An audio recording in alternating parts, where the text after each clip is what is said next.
میں آپ لوگوں کو یہ بتاؤں گا کہ کس طرح آپ جلدی ٹک ٹاک کے ہیلپ سینٹر سے رپلائی لے سکتے ہو۔ یہاں پہ دیکھو 11:38 پہ مجھے رپلائی آیا اور یہاں پہ یہ چیک کرو 11:24 میں نے ان کو میسج کیا تھا ہیلپ سینٹر پہ۔ یہاں پہ آپ سارا کچھ دیکھ سکتے ہو کس طرح آپ لوگ یہ بھی کر سکتے ہو اور کس طرح آپ جلدی ان سے رپلائی لے سکتے ہو۔ آج کی ویڈیو کے اندر میں یہی کلیئر کروں گا کہ آپ کا کوئی بھی مسئلہ ہو جلدی اس کو سالو کروائیں ٹک ٹاک کے ہیلپ سینٹر سے۔ تو سب سے پہلے آپ لوگوں نے میرے چینل کو سبسکرائب کر دینا ہے تاکہ اس طرح کی اچھی ویڈیوز آپ لوگوں کو ملتی رہیں، اور آگے چل کے میں آپ لوگوں کو بتانے والا ہوں۔ یہاں پہ میں نے کچھ آپ لوگوں کو دکھایا ہے، یہ دیکھیں دوسرا بھی میرا ادھر پروسیس میں چل رہا ہے جو کہ ہیلپ سینٹر کے اندر کوئی میرا مسائل تھا۔ یہاں پہ ٹائم چیک کریں 7:24 پہ ایک میں نے ان کو میل کی تھی، اور نیچے وہ آپ کو ٹائم بھی دکھا دیں گے کہ کتنی دیر بعد رپلائی دیا۔ چلو سب سے پہلے ہیلپ سینٹر کو اوپن کرو۔ ہیلپ سینٹر کو اوپن کرنے کے بعد یہاں پہ لائیو کے اوپر کلک کرو اگر کوئی لائیو کا مسئلہ ہے تو۔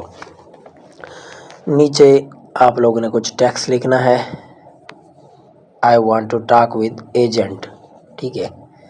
یہاں پہ دیکھیں اب میں بول رہا ہوں کہ I want to talk with agent, یہاں پہ میں نے لکھ کے سینڈ کیا تو وہ لوگ نا مجھے یہاں پہ ایک باکس اوپن کر کے دیں گے، وہ بولیں گے کہ آپ اپنی ٹکٹ جمع کراؤ۔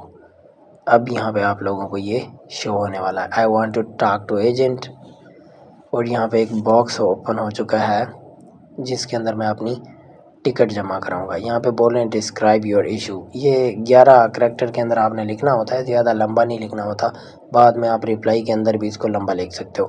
تو میں چھوٹا سا یہ لکھ لیتا ہوں، اس کے ساتھ اپنی وہ پکچر بھی اٹیچ کر دیتا ہوں، جو میرا مسئلہ ہے وہ بھی آپ نے لازمی اٹیچ کرنی ہے تاکہ ان کو پتہ چلے کہ آپ کا مسئلہ کس چیز کے بارے میں ہے۔ یہ آپ اردو یا ہندی میں بھی لکھ سکتے ہو، اس طرح بھی آپ کا مسئلہ حل ہو سکتا ہے، اور اگر پھر بھی کوئی مسئلہ ہو تو آپ لوگ رابطہ کر سکتے ہو۔ یہاں پہ میں پکچر سلیکٹ کر لیتا ہوں، یہ بھی ہو گیا، میں سینڈ کر دیتا ہوں، انشاءاللہ بہت جلدی رپلائی آئے گا۔ ویڈیو اچھے لگے تو لائک کریں، شیئر کریں، شکریہ۔